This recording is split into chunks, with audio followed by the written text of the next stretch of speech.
شریعت دومره ښایسته ښکلې خبره کړې ده. شریعت وایي تاسو صدقة الفطر ادا کړئ.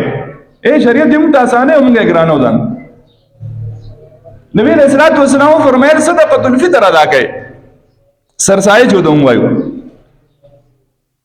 ابرو یو ملګری د دوبۍ نه تپوس وکړو. ما ته چې مفتي صاحب دا صدقة الفطر مونږ ولې ادا کوو؟ یو خلک دا تپوس کوي که نه چې څومره ادا کوو؟ هغه ما ته وایي ولې ادا کوو؟ لکه د دې حکمت څه دی؟ نو وایي د صدقة الفطر دوه حکمتونه دي. صدقة الفطر یا سرسایه د دې دوه حکمت دي. د دې دوه وجو نه موږ ادا کوو. اول نمبر د شریعت د طرف نه حکم دادی چې سرسایه ورکا، صدقة الفطر ورکا. اول نمبر حکمت که په دې رمضان مبارک کې ستانه څه کمی کوتاهي شوي نو الله رب العزت به د دې صدقې په وجه باندې هغه معاف کړي. د دې صدقې په وجه باندې با الله رب العزت ته کمی کوتاهي معاف کړي. وس داسې نه ده چې یو سړی پکې روزې خوړلې خټېټ ناست دی او روزې خوري او وایي صدقة الفطر به ادا کوه، نو په دې باندې هغه روزې نه راګرځي. ګورې تېر شوي جمعه ما تقریبا چې په دې باندې بحث کړو، په تېر شوي که د هغې نه مخکې و چې که به ټول عمر یو سړی روزې بیا ونیسي، د رمضان مبارک د روزې 10 منټه 1 منټ پې اخلي نو دا بې نشي اخیستی. د دې دومره ثواب دی د روزې. هغه بیل بحث دی. یو سړی وایي چې یاره ما پکې نعوذ بالله زنا کړې ده او زه به په صدقة الفطر باندې راوګرځم. نه نه نه دا به چېرته په دې باندې راګرځي. ګورې دا په دې نه راګرځي. دې مطلب دا دی چې د روزې کم آداب دي په هغه آداب او مستحباتو کې څه کمی راغلی دی نو هغه به درته الله رب العزت معاف. او دویم حکمت یې دا دی چې صدقة الفطر حکم په شریعت کې ځکه دی چې د غریب پکې مدد وشي. نو ډېر ما په دې فیسبوک باندې مولیان واورېده وایي چې یاره صدقة الفطر دا په رمضان مبارک کې نشي ورکولی بلکې د اختر د مانځه نه به تقریبا چې مخکې ورکې نو د اختر د مانځه دا کم ساعت دقه به ورکې دی نو مخکې نه کېږي. د ځینو څیزونو ته لږ په کامن سینس لږ د عقل نوم کار اخیستل پکاري چې یاره دا صدقة الفطر موږ ولې ورکوو. هغه یو کس پکې لیکلي و که نه وایي چې کله موږ په 20 رمضان یا په آخرنۍ جمعه لکه اوس مثلا دا چې ده مونږ مولانا صاحب لا یا قاری صاحب لا جوړه ورکو چې بای دا جوړه ځان له جوړه کا نو بیا دا چې وکړي چې هغه ټیلر وتم وخه چې په کم ټیلر به جوړه بیا چې تاسو جوړې علي نو ته چې کله د اختر نه لږ ساعت مخکې ورکې نو بیا ستاسو لپاره هغه یو ویډیو دا ډېر ښکلي راغلی په سکول کې هغه استاد دغه ماشومان نه تپوس کوي وایي بچو وایي چا ځان له د اختر جامې اخیستي نو قسم په الله چې دغه ماشومې دا خبره چې انسان یې که نه په دې کې انسانیت یې مسلماني خو لري خبره ده خو چې انسانیت پکې مې د انسان دا زړه چې کوم دی که نه دا داسې ارې کې چې هغه ماشوم یو ماشوم پکې غلی پاتې شي جو هغه استاد ورته وایي بچې تا ولې نه دی اخیستی ټول اخیستی تا ولې نه دی اخیستی نو هغه ورته وایي زما بابا وایي زما پلار او مور مې وایي چې دا چا سرسایه نه ده راکړې چې څوک سرسایه راکړي که نه نو بیا به درله جامې جوړې کړو.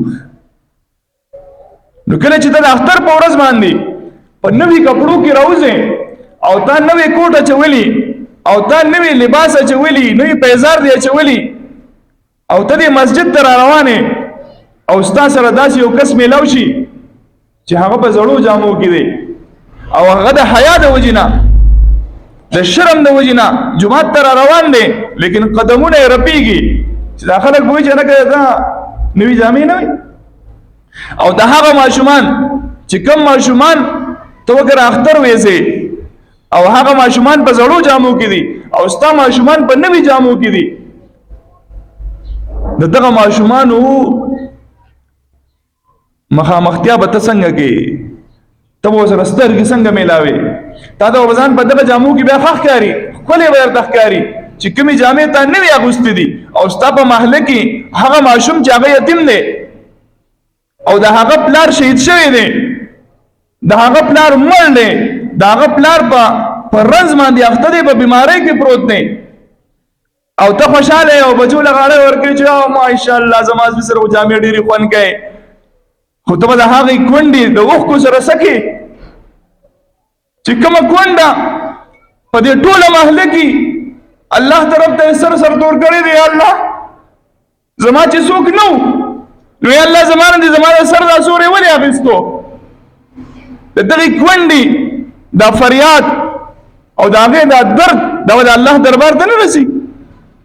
ته د قیامت په ورځ باندې څه جواب ورکې ته دا وي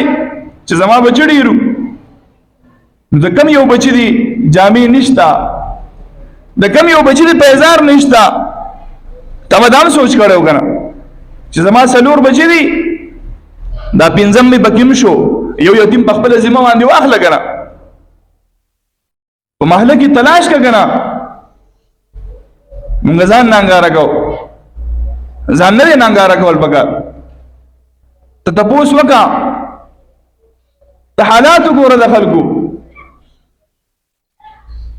پیسې جمع کړي بھائی پیسې سره جمع کې یا د دې لور دا رخصتي مې ده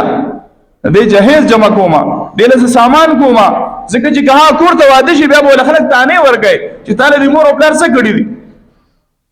او एकदम بسړی باندې بیماری رااله او پرې وته اوس هغه غریب وای چې خدای پاک رنځي می ما ډایرکټ می واخلې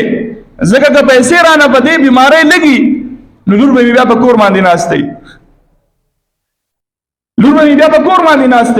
اے الله ډایرکټ می واخلې هټ اٹیک راته وګي خو په دې بیماری می رنځي ما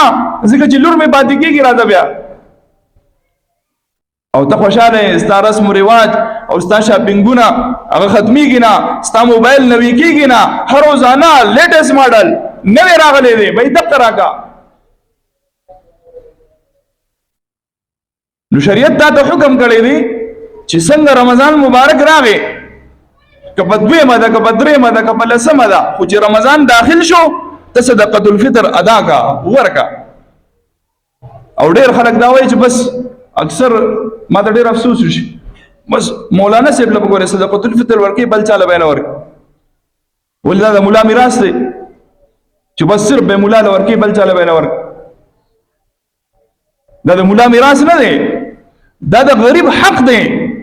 او دغه غریب ته ورسوه بس که ستا مولا غریب دی ورکوله ستا مولا غریب دی ورکوله خو که ته سود کې که نه سود کې دلته یو کس ویلو زمونږ د ملګري ته ویل زه په دې مفتي صاحب باندې پټ سودونه کوم مې کم یو دی ماشاءالله ته ما ته رامخامخ چې دا پټ سود دی زه وایم چې دا پټ سود کم دی مې سود مود نشته ورو دروغ وای سود مود نشته اسی وای نو هغه سړی په دې ټیم کې بیا تاسو کوي یاره د مفتي صاحب له ورکو کوي نه کو مړه ځان سره سنبال کړي ته بس یو سر صاحب دي سي ځان سره سنبال کې دا بھائی خو د قیامت پر ورځ بګوري الله له جواب ورکوي داسې غریبانان خلک زموږ په دې معاشره کې شته او ځکه نه کله نوم والا مکله مالم حیا راځي چې لکه کې دي چې هغه د غیرت او د پښتو د وجې نه خپل ځان خول نه غواړي او زینوم والا هغه خپ شي په دې باندې بهر حال تاسو په خپل او خيار یا خپ ویږي د محلي غریبانان وګورئ تلاش یې کوي لاړ شي بسي او باید هغه مدد وکړي کاسي نه زموږ اعمال خاصم کمزوري دي خو کچري دغه خلکو د اختر پښپ باندې الله ته فریاد وکړو او د زما